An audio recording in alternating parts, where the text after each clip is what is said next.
One thing that people do not understand is that you can literally change the way that you think. You can rewire your brain and develop a mindset that can lead you to achieving whatever it is that you set your mind to and are willing to pay the price to actually achieve. But the question is how? If you want to know how to develop a growth mindset and achieve your dreams, definitely pay attention to this episode. If you want to be successful, mindset is everything. The reason that mindset is so important is at the end of the day, only execution matters. So if you have big dreams, if you have goals, something that you're trying to accomplish in your life, you're going to have to execute against that. So why do I say that mindset is so important in that scenario? The reason is that ultimately to achieve the things you want to achieve, I can promise you when you start out, you're not good enough yet to achieve that, and or you don't have the right plan. And so the way to refine the plan to actually do the thing that you want to accomplish, you're going to have to run through what I call the physics of progress. The physics of progress are very simple. They require you to have a hypothesis, which is simply your best guess. This is what I think I have to do to achieve my goals. Then you're going to turn that into something you can do. You're going to do that thing. It's going to fail to some degree. That's just the way it works. But failure is the most information-rich data stream on planet Earth. But to accurately assess the data and figure out what it's telling you about why you failed to some extent or why it was more inefficient than it needs to be, you have to be willing to stare nakedly at your own inadequacies, take responsibility for the outcome, not make it somebody else's fault or the economy's fault or whatever, any external force. If you're making it an external problem, you're never going to be able to learn the lesson you need to learn in order to improve your behavior so that you can then execute better and make more progress. That really is it. That's the physics of progress. Hypothesis. Turn it into something actionable. Run that action. Learn from the partial failure, get a little bit smarter, come up with a new hypothesis that is more informed, turn it into something actionable, run that, it will fail again to some degree, figure out why by lowering your defenses, having a growth mindset, making sure that you are able to take on the responsibility. Now, why is that a mindset question? Why can't you just run that equation if it really is that simple? The answer is, you have in your brain something called the psychological immune system. This is something given to you by millions of years of evolution. We should all be extremely grateful for it. And the psychological immune system's job is to make sure that you don't commit suicide. It is designed to make you feel better about things. It's the reason why you can mess up, make a mistake, and you can soothe yourself. Now, the problem is that the goal of the psychological immune system is not for you to achieve your goals. It's simply to make sure that you feel good enough about yourself that you can keep moving through life. Now, the reason that that becomes wildly problematic and is one of the most important things that you have to address in your mindset if you're going to be successful is because the number one tool that your psychological immune system works to soothe your ego is to make everything somebody else's fault. It is the fault of the government. It is the fault of rich people. It is the fault of not being born the right color, not being born the right sex, so on and so forth. It is making something the external problem. Now, here's the really bad news. Your psychological immune system is going to grab for a very valid excuse. Those things that I listed may all be true. They may really all be holding you back. The problem is you want to know what the right mindset for success is. And if you want to be successful, you are going to have to overcome an endless parade of problems. And to overcome the endless parade of problems, you have to have a way to take responsibility for what you can do differently to overcome those problems. Instead of being annoyed, instead of shutting down, instead of just pointing the finger, you want to adapt your behavior. It sucks that the second law of thermodynamics is that all things move towards chaos. It sucks that humans are so complicated and so weird that we don't just lift each other and love each other, which we do and is amazing. We tear each other down, we kill each other. Man, read history books. It will terrify you about how brutal humans can be. It is crazy how many different times and places throughout history we have just slaughtered people in mass numbers in the most horrifying way that you can possibly imagine.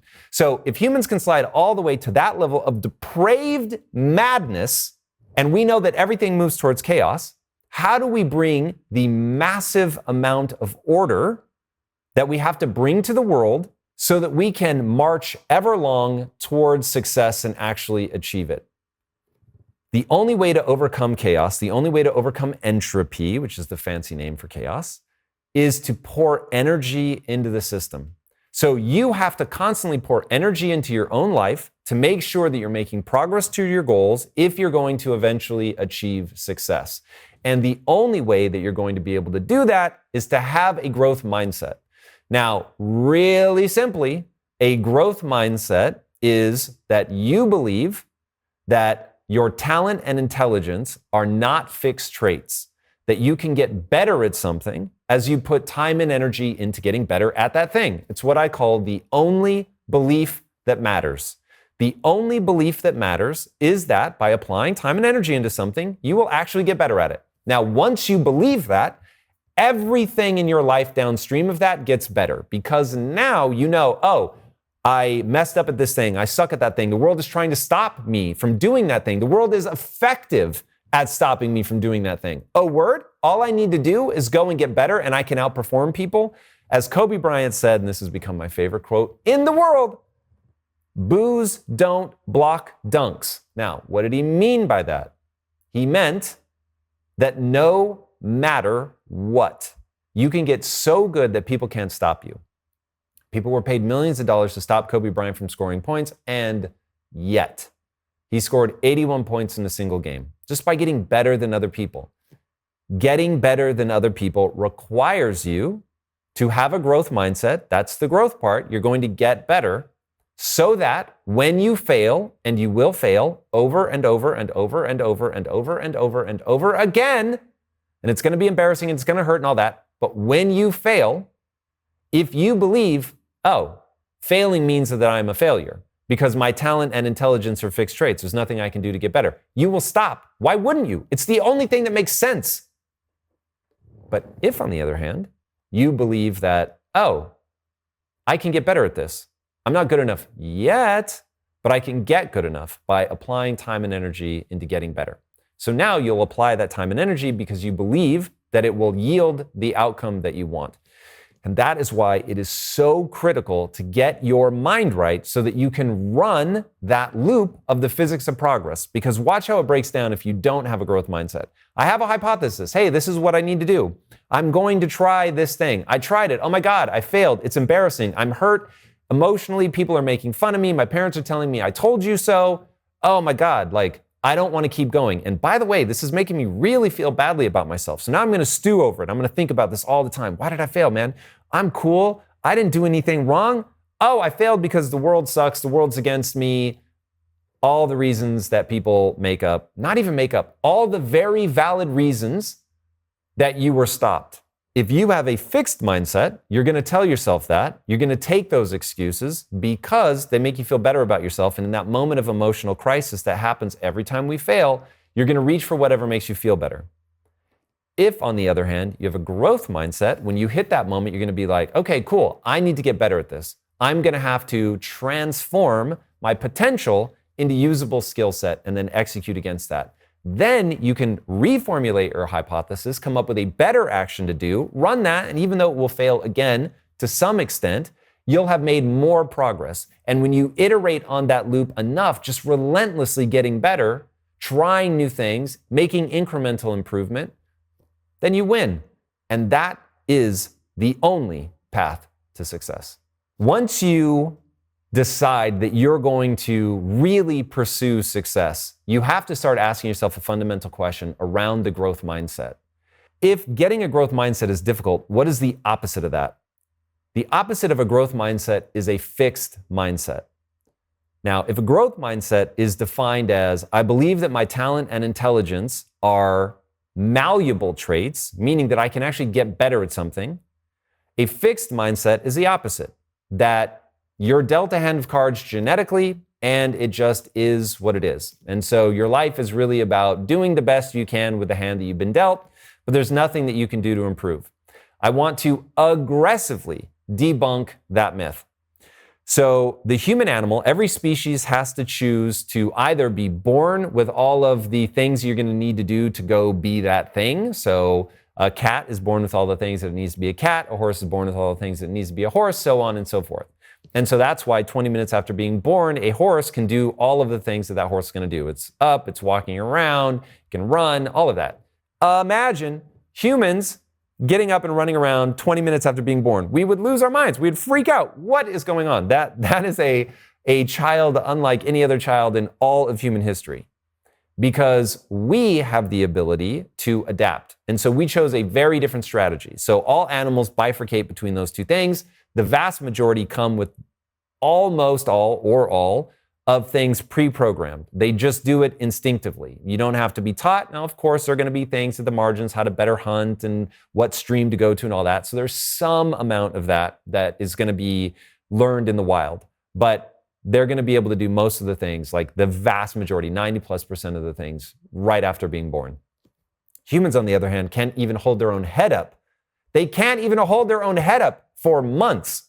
So we have taken a totally different path, which is the path of adaptation. Now, by choosing that path, we have become the most dominant predator the world has ever seen. So the question becomes, what is it about that setup that means that we need to leverage a growth mindset and completely debunks this idea of a fixed mindset? We know that humans, the average human, is designed to grow and get better. That's what we do. That's the evolutionary strategy that we've chosen. So if we know that the average human is designed to grow and get better, it becomes a question of, are you creating a frame of reference about how you view the world that gets you to take advantage of that? The reason that so many people peak in their teenage years and they don't continue to get better is they have a fixed mindset. So what ends up happening is they go and they try out for basketball, to use my own example, since this was something I struggled with. And I was so unbelievably bad at basketball, it never occurred to me that if I actually worked at practice, that I would get better. So since I was so embarrassed by my lack of talent in basketball, I was always trying to hide on the bench.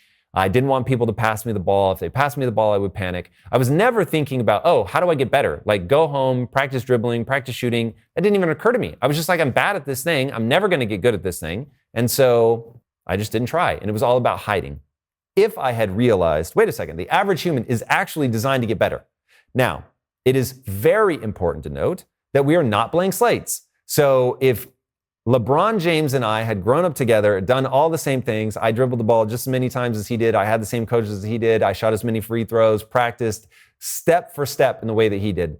Odds are I'm never going to get as good as he's going to get. He's much taller than I am. He is far more explosive and athletic. He may have a mind that is way better suited to tracking the different things you have to do on the court, from reading the court, understanding the other players, moving his body, all of it. I don't know because I never pushed myself, but I'm going to guess that he's pretty elite from the part of us that is hardwired. Now, science seems to indicate that we are roughly 50% hardwired and 50% malleable. So the odds of me becoming the next LeBron James at basketball is vanishingly slim, though admittedly, I never tried at the peak of my physical prowess, so I can't rule it out. But I am going to say that that doesn't strike me as the right use of my time and energy. But once you realize that a growth mindset is real, you realize that you can get, let's just call it 100 times better at anything. Now, if you start at a way worse position because you don't have the mental or physical gifts that somebody else has in the 50% that's hardwired, the end point of your 100 times better may be radically different than that person. Fair enough. But once you realize, wait a second, anything in my life I can get 100 times better, that becomes the central question of your life. Once you have a growth mindset and you begin applying that growth mindset, now it's a question of how far can you go if you have a growth mindset? Because you can take yourself extraordinarily far in an area where you've got some positive momentum from the 50% of you that is hardwired. So finding that thing that you both love and have a natural inclination to, and then slather on top of that an obscene amount of work. And if you look at somebody like Kobe Bryant, who inspires the life out of me, that guy worked so hard to get good and put that on top of his already immeasurable gifts.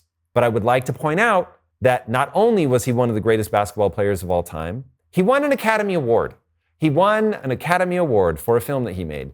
So not only was he able to dominate in a sport that you could say arguably he had some really natural talents, I doubt that he also had an equal amount of talent on the filmmaking side, and that, hearing him talk about it, he went out and found the greatest minds in filmmaking and learned from them, worked with them to create something that really was a breathtaking masterpiece.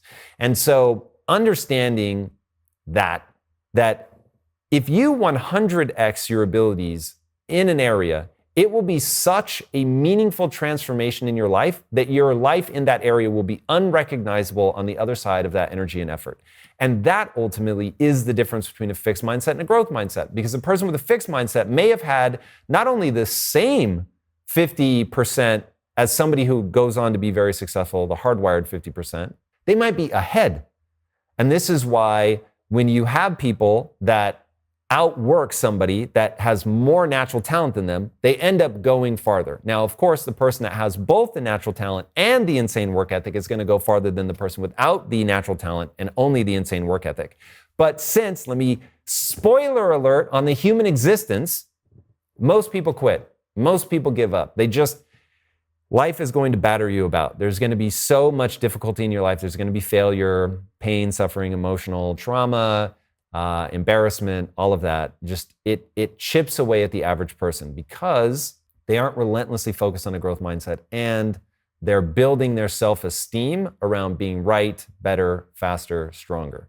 If, on the other hand, they would focus on the growth mindset, they would realize that they can get better, and they put all of their energy and effort into creating that frame of reference so that they're viewing the world in a way that is optimistic and encouraging them to go in and put that energy and effort into something. Now, because they're seeing that incremental improvement, when the world is knocking them about, they realize, oh, I can get better at this. I can outperform more people. And so they're going to be more resilient, and they're not going to be as easy to shut down. They're not going to be as easy to break. And so the people that I have found that are the most resilient in life, they have the most intensely developed growth mindset. And that's part of the key. You really do have to develop a growth mindset. While some people pretty early on realize like, oh, when I encounter something difficult, I don't have to back down or give in. I can actually push myself, grow, and get better. There's limits to that for most people. And so it really is something that even if you have the beginnings of a growth mindset, you want to make sure that you're sharpening that, and really proving to yourself just how much is possible. While it's outside the scope of this answer, I will say this is why I think that transforming your physique is one of the most potent things you can do to transform your mind, because it will show you very visually and viscerally that you can go in not being able to lift a weight, you can work your way up to something, and that over time you literally transform your body, your strength, and are capable of doing things you weren't capable of doing before. If you could see what's happening to your brain, I think far more people would push themselves into that zone because they would realize like, whoa, I'm really able to get more out of myself now than I was a year ago, 3 years ago, 5 years ago. And getting people into that zone where they see the kind of gains that they're making, that's really critical to getting them to continue to crystallize their belief in the growth mindset, which, going back to what I said earlier, gives them the only belief that matters, which is that if I put energy and effort into getting better, I will actually get better, which means that they will continue to pour themselves into getting better at something. And that's the path forward. But you have to be willing to sharpen your growth mindset. If you don't do that, then you're going to be very easy to knock off course, because life is going to prove to you that you really aren't good enough to achieve grand goals. And so that's what ends up breaking somebody with a fixed mindset, because they are constantly confronted with their inadequacies. That feels like a life sentence. They don't think that they're ever going to be able to improve. And so the negative way that they feel about themselves when they're beaten by somebody else, because for better or worse, we are a comparative creature. We compare ourselves to other people all the time. So in that moment of comparison, Somebody with a fixed mindset is like, they're better than me. They will always be better than me. I will never achieve what they've achieved. I will never have what they have. And then where does that lead? This is all unfair. Where does that lead? The psychological immune system kicks in. What does the psychological immune system do? It presents you the external reasons why things are the way that they are, assures you that none of this is your fault, which means that you don't retain your power. You don't look at what you could be doing to make a change, to get a better result. And remember, the psychological immune system is pointing out real things. It's pointing out valid excuses. But if you take those excuses and sit in that fixed mindset, you're not going to get where you want to go. And this is the thing I'm obsessed with in my life. Read a lot of internet comments, and I see over and over and over people looking at other people that are more successful than they are, and they meet it with vitriol. They are so angry. The system is broken. I'm not saying it's not, but that's what they're focused on. The system is broken. This person has scammed the world. Let's say that they have. Let's say that the system is broken and that person has scammed the world. How does that help you? How does that push you towards your goals? How does giving up and saying it's all so corrupt, we're never going to get anywhere? Think about the greatest people in history, the people that have just done insane things. My go-to is always Nelson Mandela. I cannot imagine, other than outright slavery, I cannot imagine a system more stacked against somebody than what happened to Nelson Mandela. He was put in prison and literally treated like a slave for 27 years, and yet came out of that and helped unite a country and move people forward. And so he had every excuse at his disposal as to why he couldn't make something of his life. And he becomes one of the most important people in modern history. Guys, don't grab excuses, not because they're not real, not because they're not valid. Don't grab excuses because it will stop you from achieving what you want to achieve in your life. The greatest walking among us are all the people that realize, yeah, these are valid. These are very real reasons why it's harder for me than somebody else. And this sucks, and I wish it wasn't so. But they deal with the world the way that it is, not the way they wish it were. And the way that the world is you can get better at anything if you have a growth mindset. You can 100x your abilities. And if you stay focused, you don't break, you don't give in, there's virtually no limit to what you can accomplish.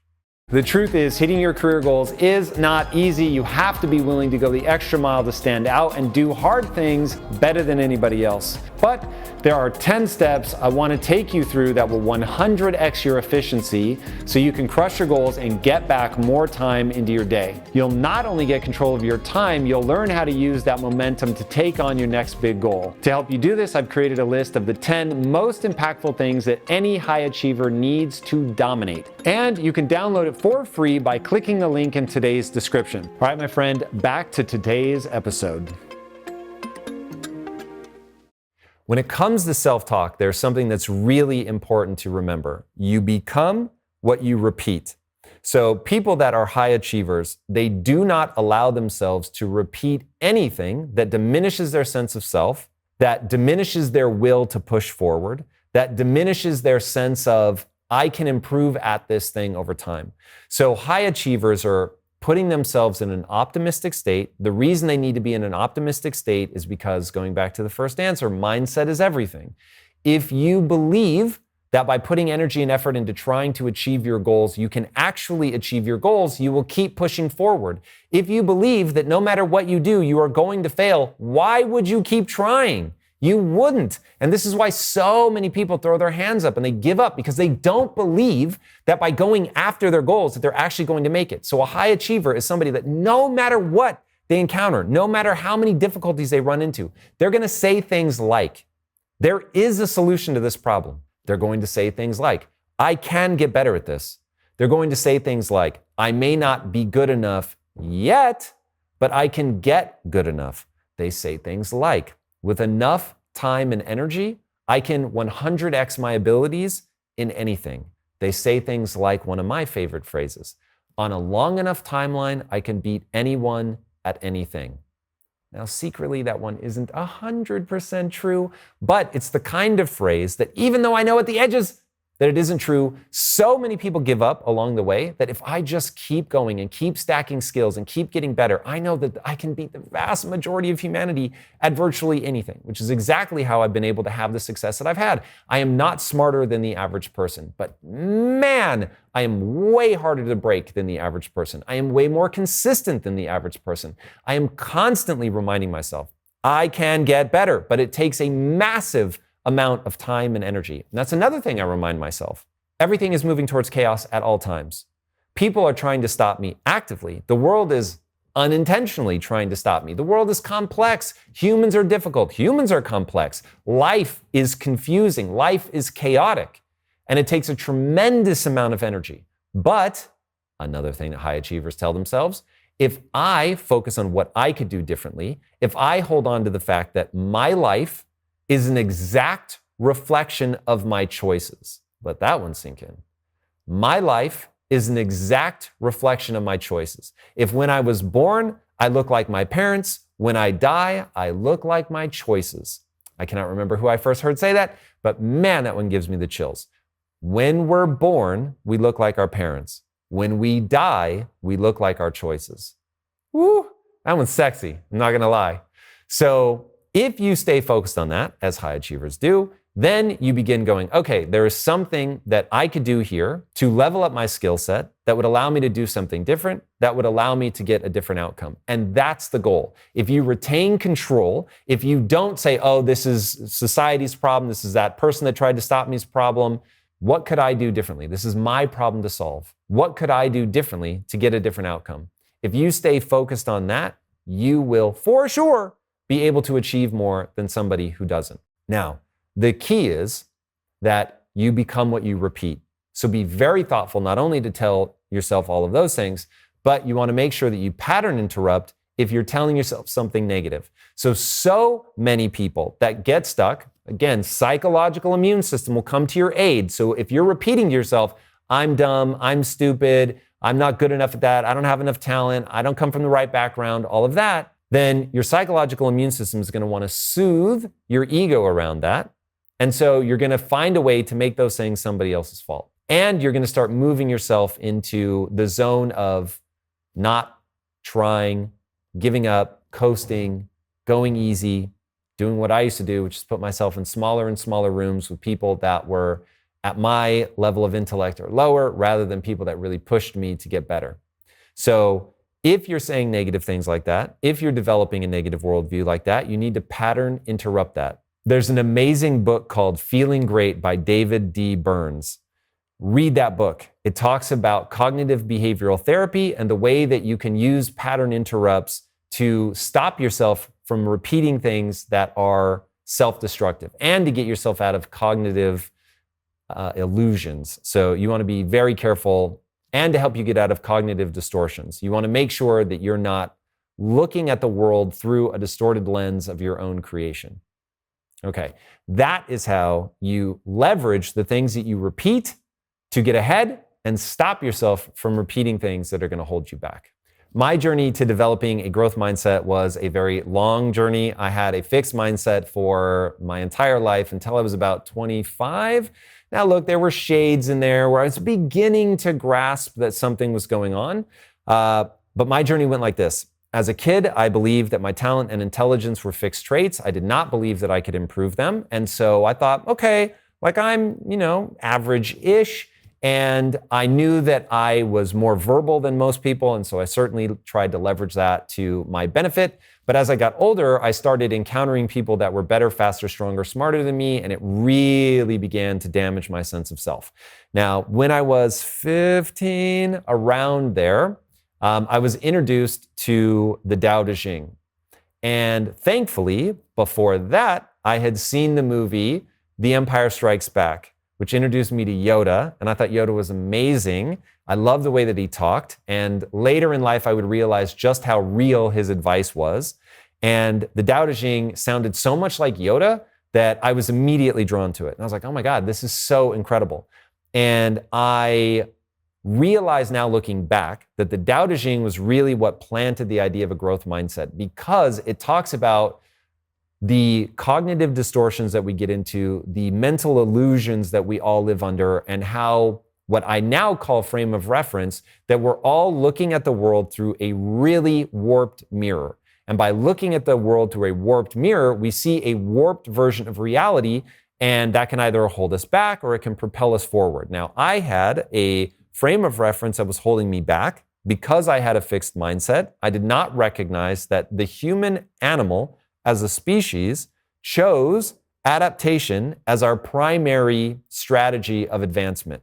So we're born helpless, but over time we're able to drink very deeply from culture, knowledge stacks. And so now somebody born today doesn't have to relearn the printing press. Printing presses just exist. And so you take all of human knowledge and we're able to live on the top of that and just keep building things moving forward. It's incredibly extraordinary what the human animal has been able to accomplish by choosing the strategy of adaptation so that we can learn from people. We don't come pre-hardwired with everything. We learn as we go. And that means that we can take advantage of all the things that have come before us. So it's really, really exceptional. But I did not have that frame of reference. And therefore, I did not realize that, oh, just because I suck at these things doesn't mean that I can't go and get good at them. And so what I was doing, despite that I had these early seeds planted in my mind around these cognitive illusions and distortions, I was really afraid that I was not going to be able to get good enough at the things I needed to be good at in order to make my dreams come true. So I've always been very ambitious, but I was also terrified that I wasn't going to be able to achieve the things I wanted to achieve. And so that was really devastating for me. And so as I got older and life slapped me around and I met people that were better than me at things that I really wanted to be great at, it really started to make me feel badly about myself. And so to avoid feeling badly about myself, I started putting myself in smaller and smaller rooms. By putting myself in smaller and smaller rooms, I was reducing the likelihood of me achieving the goals that I wanted to achieve. One, I wasn't around the kind of people that would be able to help me. Two, I wasn't around people that were pushing me to get better, right? Because I didn't think that I could get better, so that didn't seem worthwhile. And then three, because I wasn't around people that were pushing me and I wasn't in an environment that was helping me grow, I wasn't growing and therefore wasn't able to actually make progress towards my goals. And so I was doing things that made me feel better about myself, and it actually did work. That's the sinister part about all of this. By putting myself in rooms with people that were less ambitious than me, people that were, if I'm the average person, people that weren't as smart as me, that made me feel awesome. And so the reality is I was feeling good as I was moving farther and farther away from my goals. So thankfully, my ambition continued to propel me to rethink what I was doing.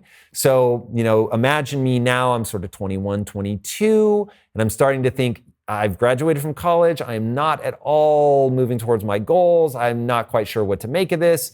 And I was like, how do I really go and get what I want out of life? And I realized I'm profoundly lazy. I'm not even trying to take the steps that I would need. So, hey, let me start putting myself out there. Because I was highly verbal, I put myself into situations where my verbal ability would shine. That began to open doors for me. And then I started getting in rooms of entrepreneurial rooms is probably the right way to think about it. Just as an employee, but in an entrepreneurial environment. And I realized that being in that environment was really making me feel badly about myself because the people around me were so much smarter than me, meaning that they were able to process raw data faster than me. Like even all these years later, now that I don't struggle with that sense of inferiority, I still recognize that some people can just process data faster than others. So I know that's one of the things that I have to work around. I need to optimize for that. Know thyself, right? I still have a growth mindset. I know I can 100x myself in any area, but understanding where you are, what things are harder for you, easier for you is useful. So at the time though, I was looking at the world through this distorted mirror of not yet fully realizing how much better I could get, but having Yoda's words in my head, having the Tao Te Ching's words and echoing in my head, realizing maybe I can get better if I push myself, but I'm in this environment, I'm really not feeling good about who I am. And so I had this moment of crisis. And what ended up happening was I knew that that entrepreneurial environment was the thing that was going to move me towards my goal of getting wealthy. But I finally could articulate in words that I had actually been optimizing my life for feeling smart. And so there was the moment of crisis became very acute when I was arguing for an idea in the entrepreneurial environment. I was arguing for an idea because it was mine, even though I knew it was bad for the business. And because I was aware both of the fact that, whoa, this idea that I'm really arguing for is terrible for the business, and that I really wanted to win, and I really wanted them to implement this idea. And I was like, why am I doing that? I'm like, okay, because it's my idea. Why do I care about it being my idea? Because I want to feel smart. Why would winning this make me feel smart? Because they would have done the thing that I presented. I would have convinced them to do my thing. And if I could convince them of that, that means that I'm smarter than they are, or at least that they are giving me the accolade by following my idea that gives me the feedback loop that I'm smarter than they are, that they think I'm smarter. And so I'm sitting there going, none of this really makes sense. And so I'm like, what do I actually want? And so for the first time in my life, and this ended up being a line in the sand, it's the only thing in my life that I can say is a line in the sand, that before this realization, my life was one way, and after this realization, I had a growth mindset, and my life was a different way. And the realization was that I was building my self-esteem around being right, and that if I continued to build my self-esteem around being right, I was going to have to leave that company and go somewhere else where I was around people that weren't as smart as me so I could feel good about myself and that I would be right more often. And I thought, wow, that's weird. So which goal do I care more about? Do I care about getting wealthy, or do I care about feeling smart? And I realized that I cared more about achieving my goals. Let's say that, because I don't chase money anymore. So I cared more about my goals. Okay, if I care more about my goals and I know that I'm not good enough yet to get where I want to go, then I'm going to have to really embrace, unfortunately, Carol Dweck had not written her book, Mindset, that defined a growth mindset, so I didn't have that word, but a path of self-improvement. I'm going to go down this path of self-improvement aggressively. Now, to do that, I need to feel good about myself. I realized pretty quickly that I couldn't just go, okay, I'm going to be fine coming in here and feeling like a moron every day. I knew that wasn't going to work because I built my self-esteem around being smart.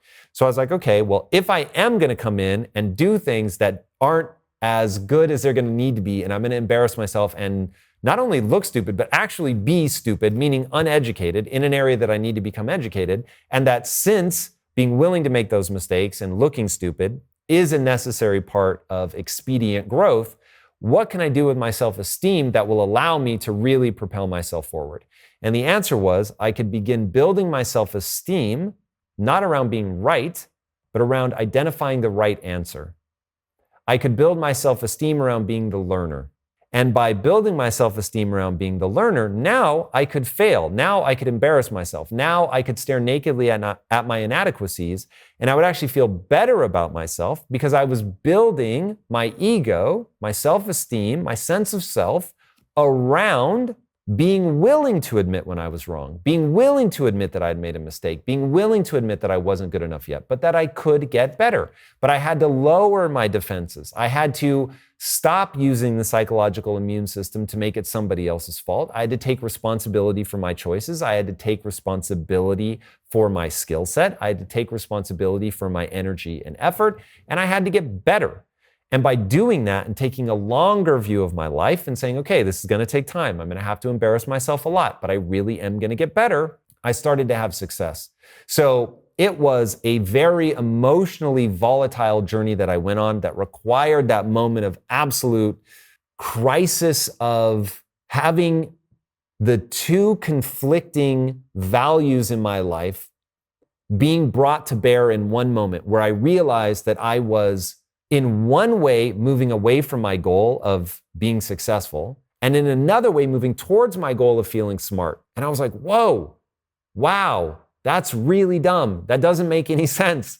And by not judging myself in that moment, and I was just like, I was so devastated emotionally that I was like, emotional rock bottom. So I said, no judgment. Whatever the answer is, the answer is. Just be honest with yourself. Do you want to be successful? Or do you want to be right? And I realized that I would rather be successful. And that forced me to pursue a path of self-development. And so from that moment forward, I've never looked back. And it's just been all growth mindset all the time. The most harmful self-talk that anyone can ever use, and it will hold them back forever, is "this isn't my fault." If I could say the most controversial thing I've ever said, the thing that has generated more anger towards me, and I was so shocked by this, everything is your fault. Yes, I know that is a word that triggers people. I say that so that if you can face yourself and say everything is my fault, then I know that you're not going to stop partway to taking responsibility for the choices in your life. And look, of course, I know that not everything is your fault. And if you were hit by a drunk driver, that's not your fault. But I would tell myself that that is my fault. The reason is I want to remind myself that I can keep my power, that I could have made a different choice. I didn't have to get in the car, right? Of course, I don't control that they drink. And I am not in any way, shape, or form interested in somebody who has been the victim of anything in their life to feel badly about having been victimized. I'm just saying, don't let yourself take on the identity of the victim even when you are victimized, because it puts you in a defensive posture. I want to be on the offensive. I want to go after things in my life. I don't ever want somebody or something to hold me back. And the easiest way to let someone or something hold you back is to take on the identity of the victim. So please don't get lost in that idea. I get it. Somebody's had horrible things happen to them. I don't want them to feel badly either.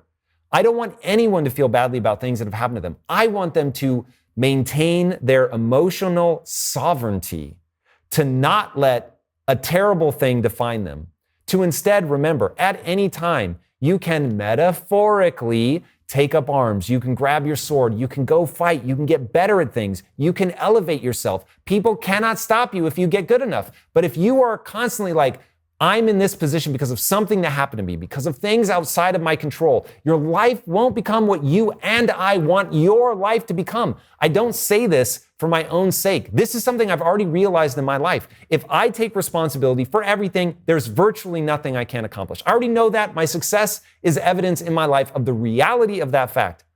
But I worry about a lot of other people that unfortunately have ended up with a frame of reference that makes them feel like things are out of their control. And even though, yes, I know there are things that are out of your control, there's nothing I can do to stop the sun from rising tomorrow.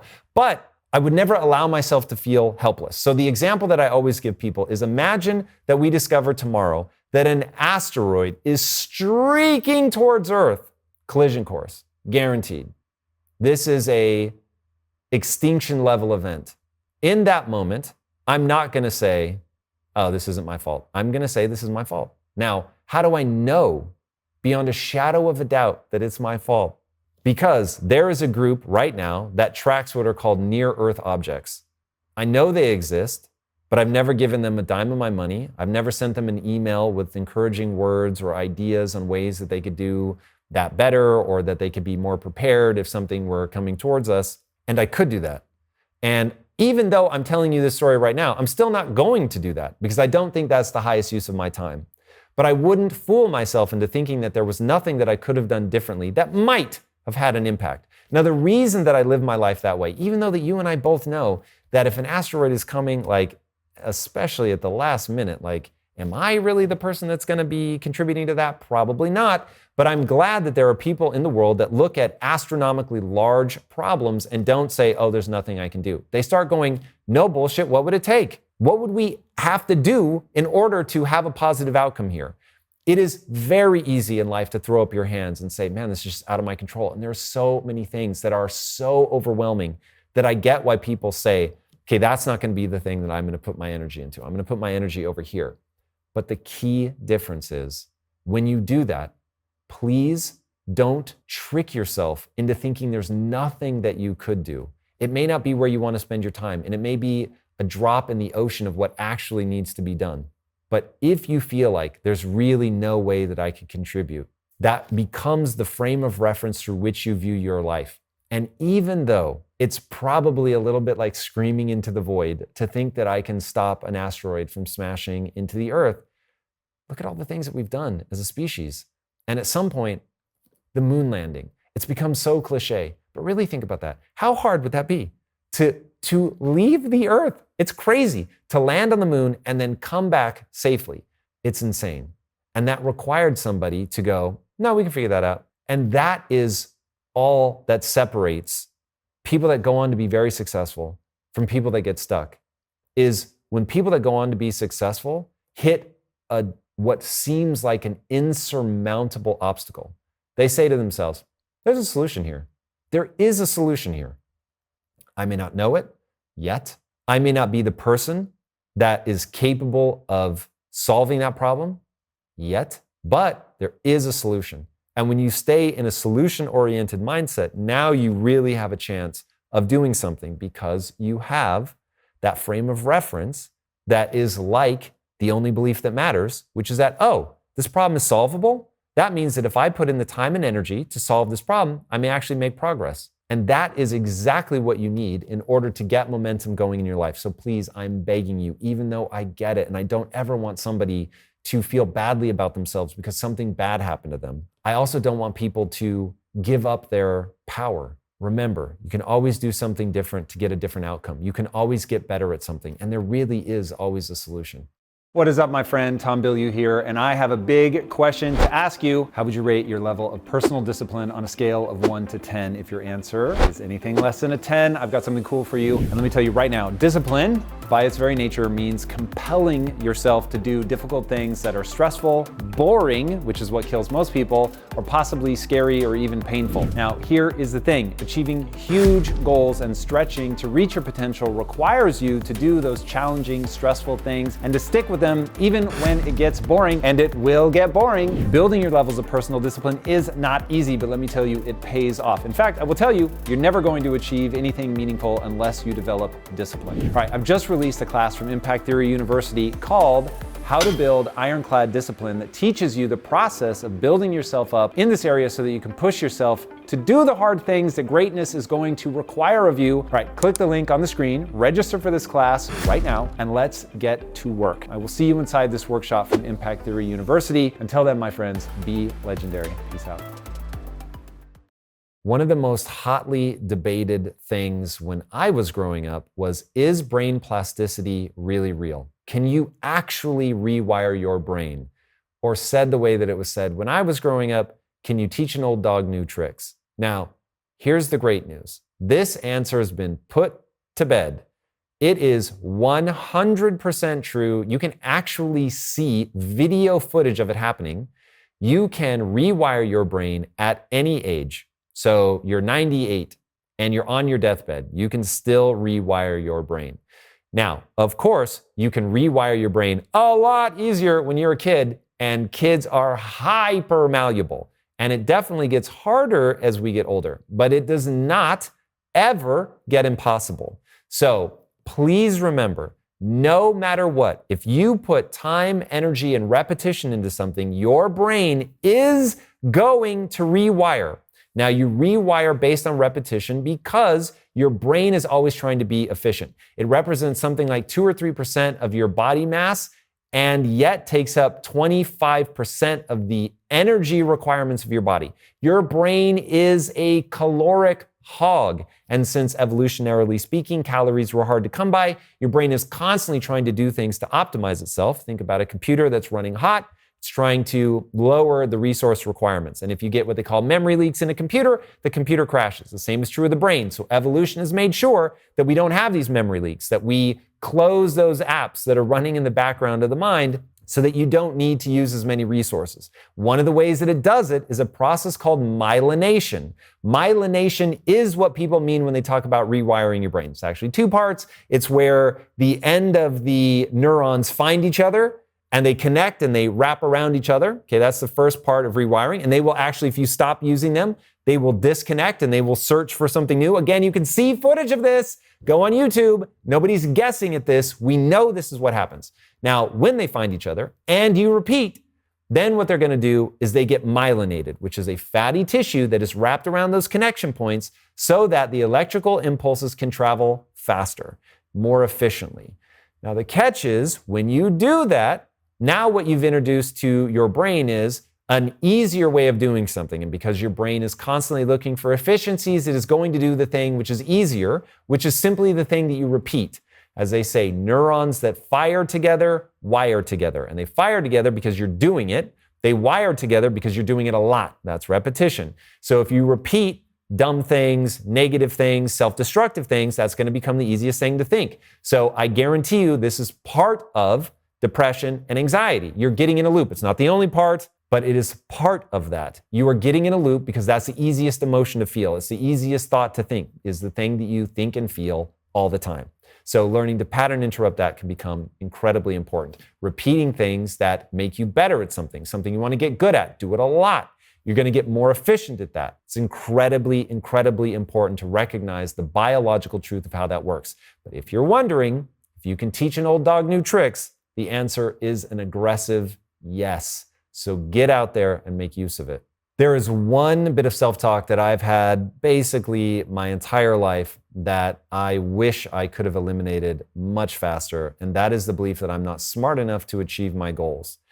Now, the reality is that we are all 50% hardwired and 50% malleable. So there is a reality to be faced that if intelligence is the ability to process raw data quickly, which is probably a little bit more complex than that, but that gets us close enough, I fall somewhere on that spectrum. And I can just tell you in terms of speed of processing, I'm somewhere in the average range.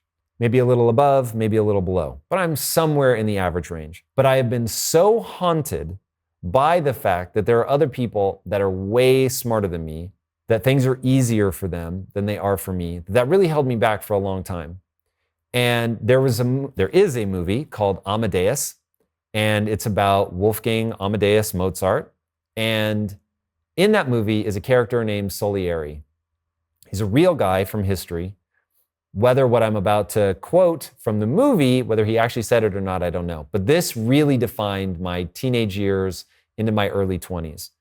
And in the movie, Salieri laments to God, "Why did you make me just good enough at music?" Because he was a fellow composer to Mozart. "Why did you make me just good enough at music that I can tell that I'll never be as good as Mozart? Why couldn't you have made me as good or better than him, or so much worse that I would never even think to compare myself?" And I thought, oh my God, that defines my level of intellect. I'm just smart enough to realize that I'll never be as smart as some of the super smart people. And that really messed with me for more than a decade. And it wasn't until I realized, oh wait, it doesn't matter where I start. I can get 100 times better at anything. So now it just becomes a question of what do I want to get better at? And that I need to change my frame of reference. I can lament to God all day, every day about the fact that I'm not the smartest human that ever existed, or, because that doesn't sound like a good use of time, or I can focus on getting 100 times better in an area that really matters to me and contributing meaningfully to people. And that change has rewarded me so tremendously with the only thing that matters, which is fulfillment. So 100%, I wish that I could have gotten over that much, much sooner. Self-talk is really important. You need to be very thoughtful about what you repeat. But if you want to be a high achiever, the thing that you have to practice far more than a growth mindset is the physics of progress. You just need to be running that process, because ultimately there's this weird relationship. It's not even weird. There is an intrinsic relationship between your mindset and your execution. Now, at the end of the day, only execution matters, meaning you could have the worst mindset in the world, but if you do the right things to be successful, you will be successful. And conversely, if you have the best mindset in the world, but you never take action, then you're never going to be successful. So you need to be running the physics of progress. But to run the physics of progress, you need that growth mindset. Because remember, the physics of progress go like this. You have a hypothesis on what you would need to do to achieve your goals. You're going to turn that hypothesis into the thing that you're actually going to do. Then you're going to go do that thing. You're going to fail to some degree at that thing. And then you're going to need to assess why you failed. Now, in reading the data in that moment and trying to tease apart what it is that you did that didn't work, you're going to need to take full responsibility, stare nakedly at your inadequacies so that you know what to do differently next time. But what high achievers understand that people with a fixed mindset don't is that you cannot allow yourself to tell a story about how it's something extrinsic to you, outside of yourself, that created that failure. You have to take full and complete responsibility. But by taking full and complete responsibility, you're now able to see what the data is trying to tell you. Failure is the most information-rich data stream on planet Earth. In the failure is the information that is going to help you actually get better. Now, the cool thing about a hypothesis is that it makes a prediction, right? That's the whole thing that this is contingent on. And yes, I know that this is recontextualizing the scientific method for success. But your hypothesis makes a prediction about what you need to do in order to accomplish something. When you fail, you realize that your base assumptions were slightly wrong and that you're going to have to improve upon your base assumptions in order to refine your hypothesis, in order to refine the thing that you do, in order to make a little bit more progress. And so that is what high achievers are absolutely obsessed with, is making sure that they are staring nakedly at their inadequacies, looking at the data, figuring out how they can adjust their base assumption to make a new prediction to give them a better way of executing. And doing that over and over and over, running that physics of progress, is how high achievers actually get to their goals. It's not that they were born a super genius. It's not that they were born with all of the answers. It's that they don't lie to themselves at that critical moment of failure, make it somebody else's problem. They go, there's something that I did wrong. My hypothesis isn't accurate. I must refine my hypothesis in order to make more progress. Making it somebody else's problem, soothing yourself with platitudes or anger, that's something I see a lot. If you want to see what a poor frame of reference looks like in the real world, go read the Twitter comments of people that are very successul. They are met with so much anger. I'm not even talking about myself, so please don't think this is a self-congratulatory thing. I'm saying go look at like the highest achievers on the planet. It is crazy how much vitriol there is in the comment section, especially if you're looking at people that have grown businesses. It is crazy. It's because people don't have a growth mindset. And so they're trying to protect themselves, which I actually get. It's a natural response that I spent a long time doing. My hands are covered in blood on this one. I spent so much time doing that. This is simply me recognizing my own past behavior. But I needed it to be somebody else's problem. I needed it to be my parents' problem for not giving me good enough genetics. I needed it to be the world's problem for me being raised in a lower middle class household. I needed it to be the world's problem that it was a system stacked against me. I needed all of that to be able to feel good about myself, which is critically important. But people that go on to be successful, that's not their frame of reference. That's not what they're thinking about. And so they're not just patting themselves on the back. They're not just saying, I'm good, I'm smart, I can pull this off. They're saying, what did I do wrong? Focusing obsessively on how they get better, refining their attempt, and then moving forward, and just making incremental progress relentlessly over time. That's the path forward. Let's put an action plan together that you can run over the next 30 days that are going to help you rewire your brain for growth and success. It looks like this. Number one, you become what you repeat. So you're going to start repeating things that move you towards your goals. The first thing that you're going to repeat is, I only do and believe that which moves me towards my goals. Number two, you're going to focus obsessively on the physics of progress. The physics of progress are, you're going to come up with a hypothesis on what you need to do to achieve your goals. You're then going to turn that hypothesis into something you can actually do. You're going to do that thing. It is going to fail to some extent. You're going to assess why it failed. That will give you clues on what was wrong with your hypothesis. You're going to reformulate your hypothesis in a more educated way. And then you're going to turn that into something that you can do. You're going to do that thing. It's going to fail to some degree. You're going to assess why it failed. You're going to adjust your base assumptions around your hypothesis, and you're going to repeat that over and over and over. The next thing that you're going to do is make a list of the most important things that you could be doing in order to be successful. So you need to have clarity on your goal. That is hugely important. Massive amounts of clarity on your goal. Then you're going to turn that into a list of things that you can do. You know you have enough clarity when you can write down a goal or a thing to do, that would tell you what to do with the next 15 minutes of your life. Most people come up with a plan that's so high level, they still have no idea what to do with the next 15 minutes of their life. Their goal is something that's going to take them 5, 10 years. And so knowing what to do right now in this minute becomes an example of somebody that doesn't have enough clarity about right now today. Your high-level goal has to be translated into a very near-term goal that you can achieve that is part of concentric rings for sure, but we want to make sure that we get into the list of things that we could be doing right now. Part of doing that is about habit building, and that's exactly what you have to do to rewire your brain. To rewire your brain, you need to repeat things. Okay, those are the things you're going to actively do. Now let's talk about what we're going to stop doing.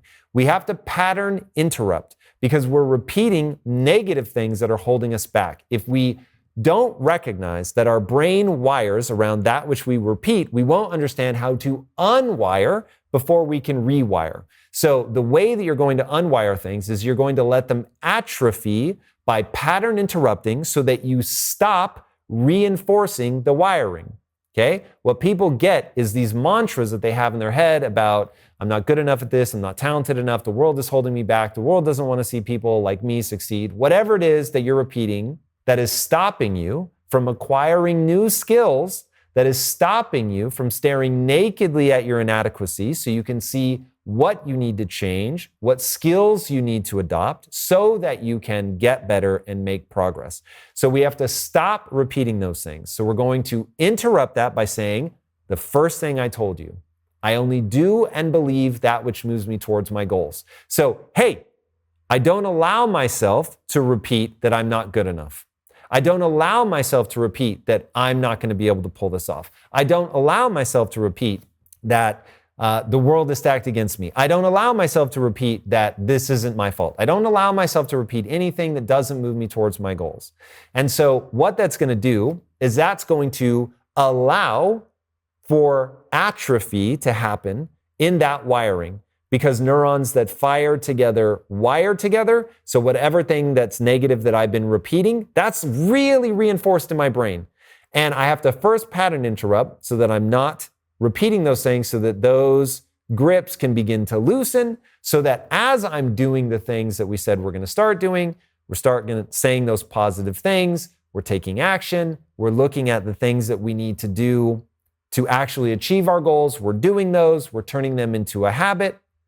Now I can let atrophy set in on the negative things that have hardwired in my brain, and I can start repeating the positive loop that I need to be in around repeating positive things, only doing that which moves me towards my goals, making sure that I have clarity on my goals, making sure that I translate my goal into actionable items, and turning that whole process into a habit so that I'm sitting down every day and I'm writing out my important things list. I'm taking the vast majority of my time to actually execute on the physics of progress, and I'm just running that in a loop, constantly looking at the data. How is it telling me how to get better? And if you exist in that loop for 30 days, you will really feel that you're starting to make progress. And then if you repeat that for the next 30 years, no one will be able to stop you. All right, everybody, that is the power of developing a growth mindset. I hope that you will use all of the things that we just talked about in order to hardwire a growth mindset in your life, because it is the only frame of reference from which you can actually execute on your goals and have the kind of success that you've always wanted. Get after it. If this episode resonated with you, be sure to check out the next clip about the importance of gaining skills. Hey everybody, welcome to another episode of Impact Theory Q&A. Today I'm going to be covering the topic of commanding respect. This is going to be an interesting one. I take your guys' questions and I give you feedback here in real time. So without further ado, let's learn how to command some respect. Question number 1. When dealing with older family members who raised you, how do you go about commanding respect when they have been your parental figure but still don't take you seriously no matter the effort you put into your goals? No matter how much you have achieved, no matter how many times you've proven yourself competent and capable, they still see you as the kid that cannot possibly understand the grown-up world and treat you as an incompetent child, no matter your accomplishments. How can you personally move past that and break the older person's identity of you? Is it possible, and how? All right. I love this question because it gets to the heart of commanding respect. I actually think the idea of commanding respect is probably the wrong way to think about it. You're really going to be earning respect. You're going to be getting so good at something that you can't be denied. And this is one of those things that I say without judgment. I'm not saying that you're not talented. I'm not saying that you haven't demonstrated competence, but I am saying that if you can be ignored, the only way out of that is to continue to get better, get to the point, show it so many times that it is just self-evident. Now, I'm going to set aside insecurities for a second because it's entirely possible that what you're dealing with is their insecurity. But I never want to give up my power and say, oh, this is just on them. And if you find yourself doing that, I will say hit the brakes right now, because first and foremost, you always want to look at what you could be doing. So there's two things you could be doing. Upping your game, no matter how good you think you are, you're still being ignored. And so if we talk about getting so good that they can't ignore you, then we know that we haven't achieved that yet. And then the second thing you can do is move on.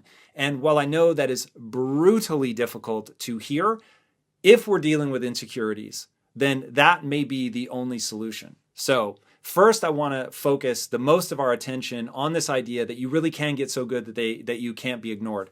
And I think a great example of this is Gary Vaynerchuk. Now, if you guys don't know his story, it's such a cool story of somebody who came up working for their father. Their dad, I'm sure, in many ways thought of them the same way, that, he was just the kid. And it got to the point where Gary saw an opportunity for him to do something in a completely different part of the business where he could establish himself. So now it was about an area that his father didn't understand, his father didn't have expertise, and Gary could show with results point blank that he was able to do something that his father wasn't. He took their liquor store business from something like $6 million in revenue to, I think, almost $70 million in revenue. I mean, it was extraordinary in a relatively short period of time, just a few years, if I'm not mistaken. So that's the kind of thing. There's no way, no matter how insecure the other person is, no matter how they may have their own problems emotionally soothing or staying centered or getting their ego out of the way, whatever the things are that they're dealing with, there's no way to look at those numbers and not say, all right, clearly what he was doing is working. And to me, that is where you have to get. You've got to get to the point where it would just be absurd to anybody looking at that situation to think that you weren't killing it. And what I've always done in my own life is say, hey, I might be outperforming somebody, but if I'm not absolutely positively dunking on them, burying them with results, leaving them so far behind, 10x, 20x, better than the next person, then I need to keep going. I need to focus on me, building my skill set, and really burying people with results time and time again, day in and day out, weeks, months, years of performance. Now that begs the question, we're back to part 2 now, am I investing this insane amount of energy, which is what it is going to require, a level of energy that other people think is crazy, obsession, mental illness, whatever it is that they think about it? You need to make sure that you're applying that level of energy to the place where it makes sense to apply that energy.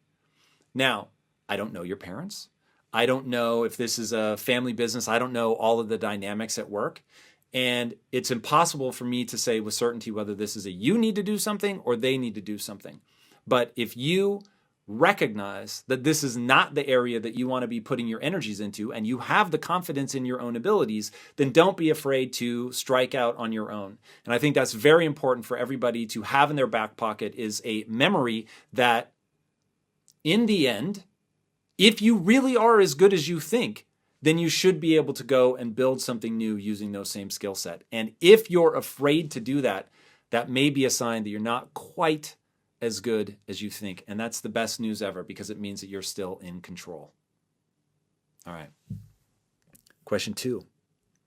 How do I command respect from people who are higher up the career ladder than I am, who are patronizing, refuse to acknowledge my achievements? I don't take their negativity on board. I certainly don't need their validation, and I still sleep at night, but I would love to turn this around. Previous attempts have made me appear everything from pathetic to arrogant, but it's a challenge I want to win, and I'm intrigued as to how this would be answered. Okay, this is my life. This is the exact thing that I went through.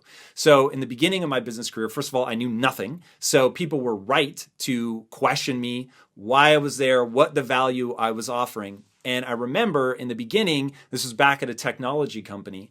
When I had first started, I was hired as a copywriter by the guys who would later become my partners. But at the time, I was just an employee.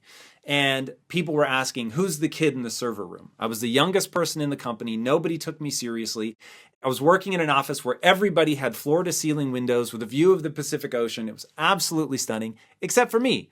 And I was put in the server room, which is the sort of business equivalent of Harry Potter living under the stairs. I didn't have any windows. I remember being so embarrassed bringing my wife to the office because there were no windows. I didn't even have like a proper desk. I just sat in a room full of the servers that were running the technology that we were building.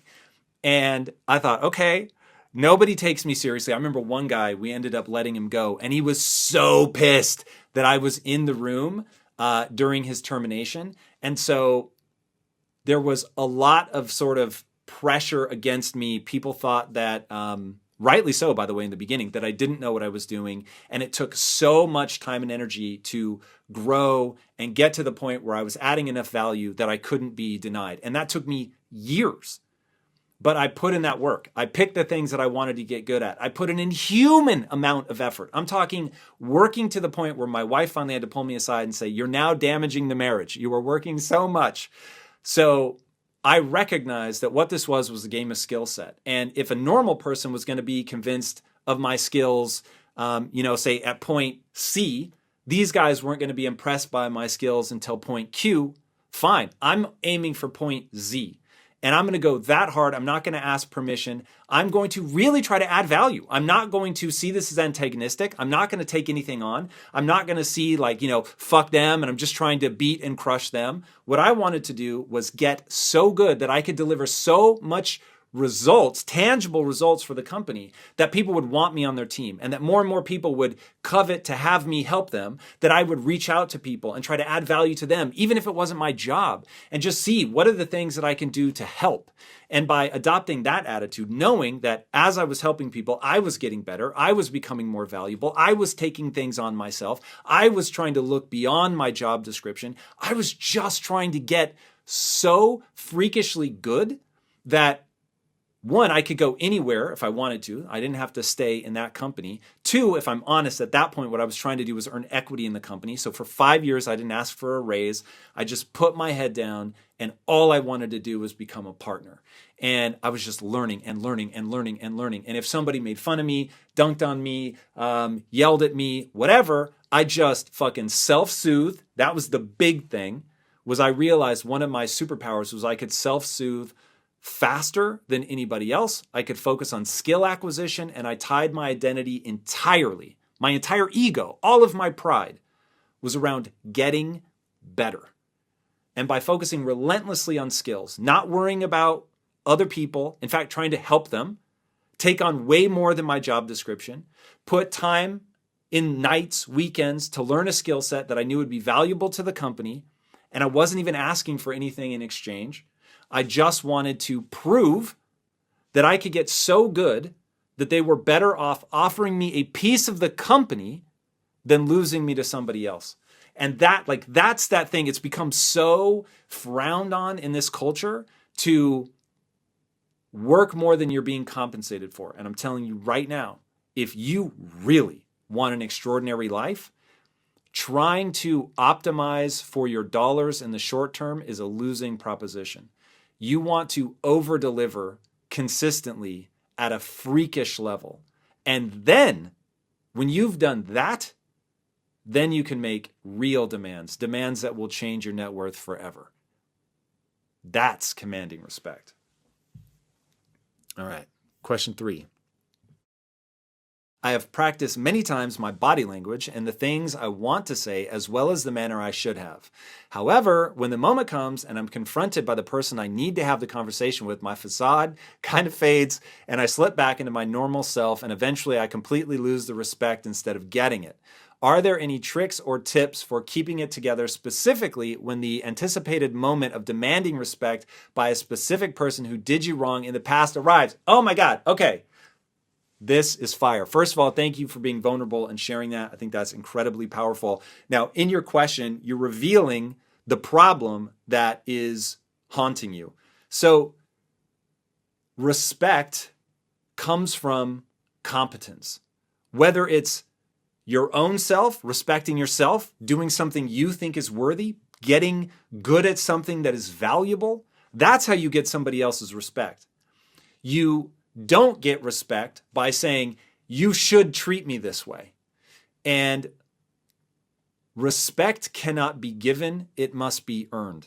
And I remember hearing that at the beginning of my career and thinking, fuck, man, like, I can't just go to somebody and say, hey, don't be a dick. Like, you need to treat me better. And that got me nowhere. It makes you look weak.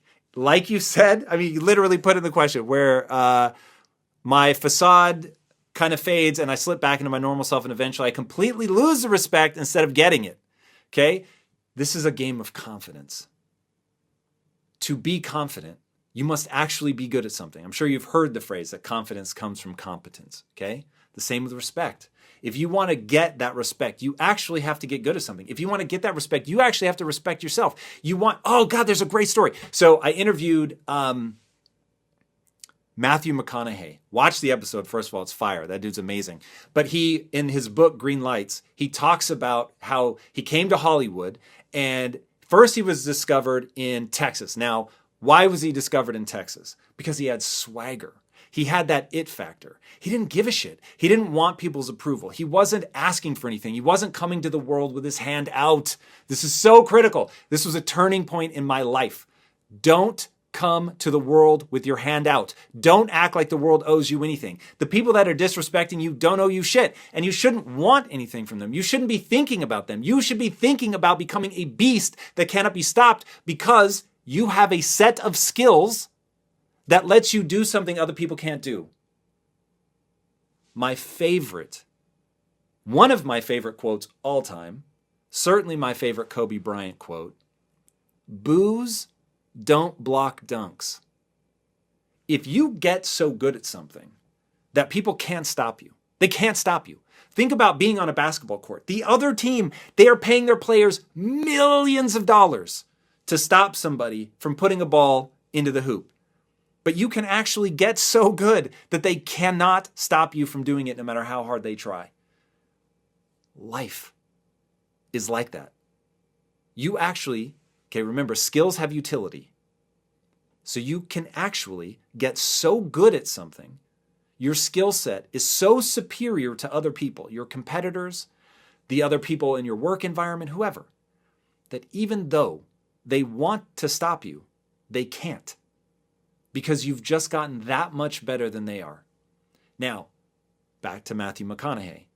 Goes to Hollywood. They picked him out of obscurity because he had swagger. He goes there and all of a sudden he loses that swagger. And before his agent, I guess, would let him go to his first audition, he said, no. I can see that you've got your hand out now, that you want something from this town. So he sent him on like a 2-month motorcycle journey across Europe or some crazy shit like that. And he said, when you're ready and you no longer want anything from this town and you can just walk in, be you, totally unapologetically, then we'll start sending you out on auditions. He did it. He comes back. He's got his swagger. He sends him in, and obviously the rest is history. Man, that shit is hard. And I know that people want an easier path forward, but the reality is you have to get so good you can dunk on even the people trying to stop you. That's just the truth. And when you do that and you're no longer wanting other people's respect, you don't care about that, all you're doing is investing in skill set, then it will pay off. All of a sudden people will respect you. And by the way, be kind to people. Extend that respect to those that have earned it, of course. But don't be cold or cruel, even when people are being that way to you. I can't tell you how much that will pay off in the end. All right. That's the key. Get that swagger. Question 4. Hello. I would like to know what kind of things one should do in order to command respect. How should one handle situations to receive people's respect? What body language commands respect? Can respect and kindness go together? If so, how to find a good balance? I have noticed that when I'm too nice, I don't receive respect. However, when a mean side comes out, people show respect. Oh my God. I need to shout out Patty. Patty, you pick fire questions. These are amazing. All right, I want to zoom in on a part of this question. So it is absolute bullshit that being nice causes people not to respect you and that being mean gets you respect. What being mean will do is get you a change in behavior. And you can display dominance by being aggressive or by being mean. And I'm not saying there's not a time to display dominance. We'll do a whole episode on dominance, Patty. But kindness is how you build teams. Connection, wanting other people to win, celebrating other people, lifting them up. I can think of few ways to get people's, it's not respect. I can think of few ways to get people to want you on their team that are more effective than helping, celebrating, cheering for them, being kind. This sounds stupid, but I have yet to find a better way to say this. Filling your heart with love. Like you go into a situation and you just want the people around you to win. Now, that doesn't mean that you don't show up every day like the hardest core motherfucker there is, playing to win, being ultra intense, setting a standard, and expecting people that want to draft on you to play at that same level. But you should be able to have maybe even more kindness for the person that's struggling to do that, the person that is maybe paralyzed or overwhelmed, that even as you're going that hardcore, that people can see that you actually care about humans, that it isn't just who's got something that they can do for me, who's going to be able to lift me up and help my project, but you're looking for ways to help other people. You're going out of your way to be kind to people. That stuff is worth its weight in gold, but you're never going to get people's respect until you're actually good. So now imagine being the best on the team and being kind to the worst player. That's probably not the right way to think about it. I'm going to tease two ideas out. I think you do need to hold the worst player accountable. But John Wooden, one of the greatest basketball coaches of all time, said that he would judge people when he was scouting a high school player, that there were times where he would intentionally have like the janitor or the water boy or something spill water around a player he was recruiting because he wanted to see how they would react. And if they were a jerk to that person, he wouldn't bring them on the team because he knew it's not just about finding the best players. It's about finding people that can work together, finding ways to create harmony. Let's talk about Michael Jordan. Phil Jackson said that until he helped Michael become a leader, they didn't win championships because Michael was so antagonistic. And look, Michael was hard on people his whole career. Don't get me wrong. But he said he had to help Michael understand that he had to play as a team, that this couldn't be just about Jordan. And now if you look at the things that Jordan talks about, he always credits the team, the team, the team. I was a part of a winning team. And he'll rattle off the players by name. And if you read 11 Rings by Phil Jackson, he talks about that transition that Jordan went through. And that to me is extraordinarily telling of greatness, that you get yourself good, extraordinary, to the point where people can rely on you. You're really pursuing greatness. You're pushing other people to achieve greatness, but you're not doing it at the expense of kindness. And so when I'm being aggressive, and there is no question, I think my team will be the first to tell you that I can be very aggressive. My aggression always comes out in two forms. One, what's our goal? And are we actually doing the things that we need to do to achieve it? And then two, we have a culture.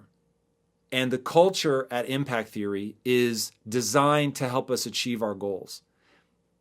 You can't work at Impact Theory unless you buy into the culture.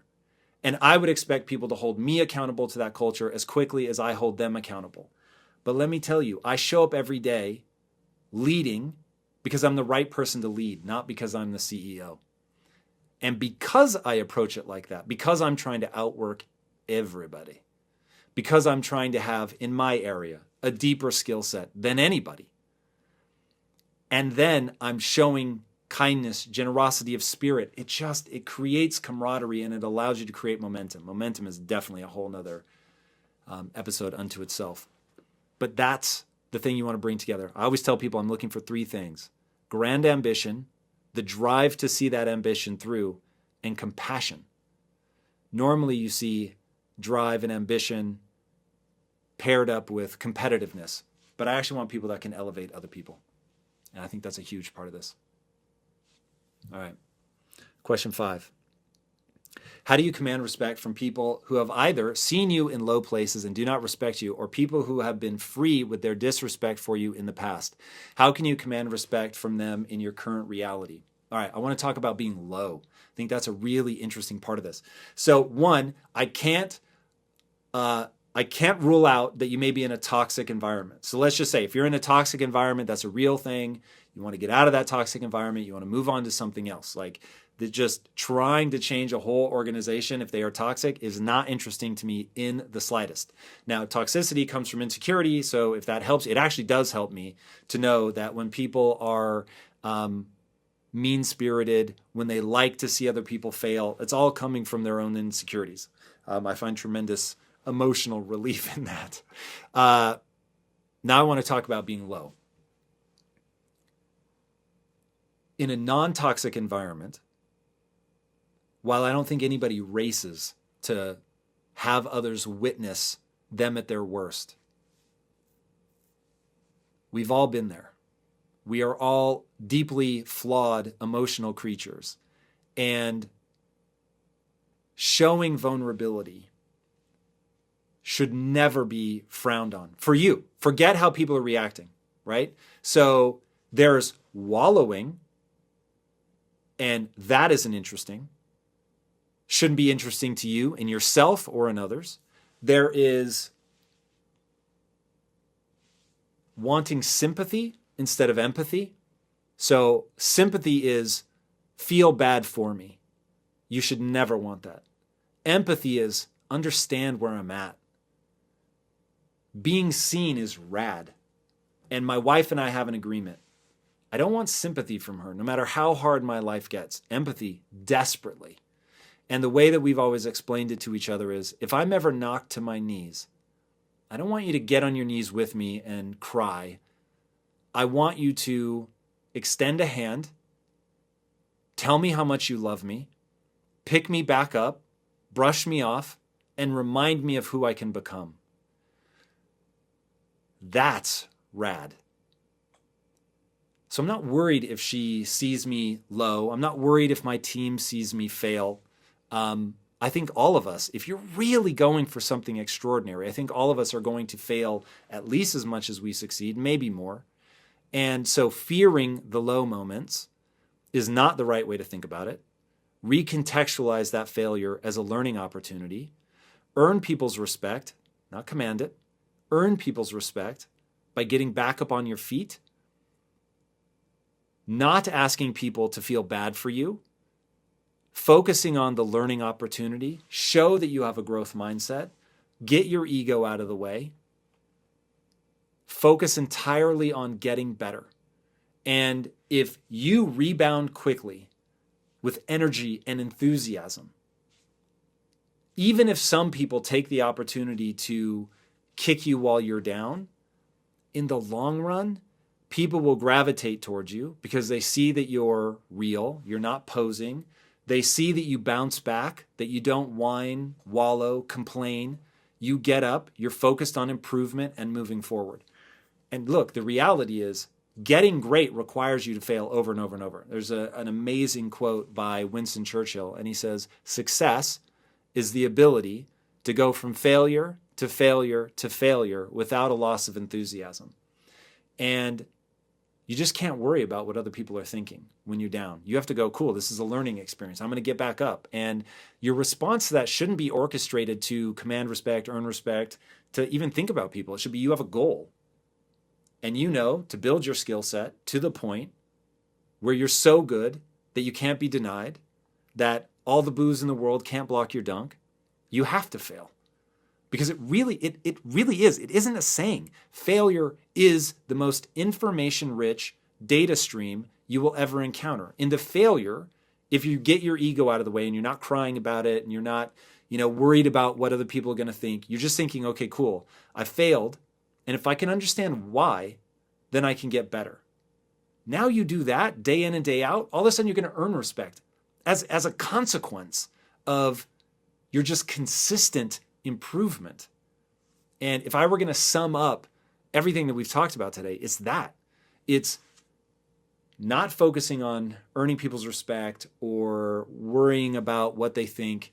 It's about the physics of how the world works. And the physics of how the world works is pretty straightforward. You have a goal. You have an idea of how to reach that goal, right? There's an impediment between where you are and where you want to be. You've got a theory about how to overcome that impediment. You try it. Many of the things you try will fail, or they'll be insufficient. You'll assess why it was insufficient, and you'll begin again more intelligently, as Henry Ford said. Failure is just the ability to begin again more intelligently. And you do that over and over and over and over and over, and it's what I call the physics of progress. It's just, you can't boil it down any more simple than that. All right, so don't be afraid of your low moments. If you're in a toxic environment, get out. Focus every day on getting better, and the respect will come as a result of that. All right, last question. What suggestions do you have to navigate through cultural expectations or negative perceptions about commanding respect? For example, it's not as easy in some cultures to maneuver the commanding of respect from parents, family members, etc., without it being perceived as disrespectful, which is much more negative than in the American culture. Hopefully that makes sense. Thank you. Okay, so yes, that absolutely makes sense. And it is a very real fact of the world that there's a reason that there are some cultures are more entrepreneurial minded than other cultures, and this is part of it, right? The sort of know your place, or the tall poppy syndrome, as they call it down in Australia, that it's the tall blade of grass or the tall poppy that gets cut down first. Okay, there's many cultures that have that concept, and cultures that are more communally minded tend to have that in the extreme, right? So that people don't want to see you try to rise above your station. They don't want to see you do something as if you can be better than other people. So I just want to acknowledge that is very real. And so now the question becomes, what are you going to do about it? So the first thing that I do is I have to divorce myself from what other people think. And once you divorce yourself from what other people think, you realize that they don't have nearly as much power over you as you thought they did. And it's only when you're trying to fit in their system, when you're like, for instance, if you need to live in their house, if you are relying on them for money, if they're your only emotional support, okay, those are ways that you get trapped. So my parents over my journey, and my parents were amazing. They have pushed me to exceed and excel and all of that. But there's no question that as I was growing and living a life that they had never imagined, that they couldn't imagine for themselves, that they vacillated between being worried for me, thinking I was out of my mind, and constantly telling me that I was pursuing the wrong thing. Not out of malice, out of love, which is oftentimes where this comes from. And I just finally had to flip a switch in my mind and say, I'm trying to live a life that is radically different from the life that they have lived. And so what makes me think that the value system through which they're trying to view me is going to lead me to where I want to go? And so if you're chafing under the constraints of a value system that doesn't lead where you want to go, as difficult as it is, without stopping loving them, you don't have to cut them out of your life, but you have to say, here's what I'm doing. I'm doing it whether you want me to or not. I still love you, but I'm doing it whether you want me to or not. And it's okay if you're scared. It's okay if you don't like it. And then give them the chance to get on board over time. And if they're heckling you too hard, you may need to create that distance. You are going to have to build some boundaries. And it's just sort of the way it goes. If you guys know Nicole LaPera, she would be a great person to research in terms of somebody that has had to deal with family boundaries, building those boundaries so that she could build the life that she wanted. Very powerful advice around that. And ultimately it's that. It's, recognizing what value system you're going to need to have success in the way that you want, letting them know that you love them, that you hope that they can give you the space to go on your journey, and that if they can't, you're going to go on it anyway. And some of that means that you have to make yourself financially and emotionally independent. And I think all of us should strive for that anyway. So, you should be in a warm and loving environment because that's where you want to be, not because you need something. So yes, I will leave it at that. Guys, these were amazing questions. Thank you so much for submitting them. Hopefully you see that this isn't about commanding respect. It's not even about setting out to earn respect. It's about getting so good that you can't be denied for your own reasons, because that's what your goals demand. And as a consequence of developing that competence, developing that confidence, being able to show kindness even to people that aren't showing kindness to you, and performing at a ridiculously high level, day after day, getting better year after year, that the respect will be just an echo of that. If you do that, I promise you, even if the people that you're around currently still are hating on you, you will be able to manifest things in the world through your skill set that other people just can't. And that will take you to be around other people, which you should always be seeking out. The people that you want to be the average of, right? The Jim Rohn quote, you're the average of the 5 people you spend the most time with. Leverage that improved skill set to get around improved people if that's what it takes, if you're in a toxic environment. All right, everybody, that's respect. I hope that you're able to put that to use in your life. And until next time, my friends, be legendary. Take care. Thank you guys so much for watching. If you like this video, be sure to smash that like button and let me know. Having the right mindset and skills are only part of improving your life. Be sure to check out this next episode about the importance of implementing principles. What I want to do is walk you through the ultra concrete steps that I went through, the changes that I had to make to truly become unstoppable. So that's what this is all about.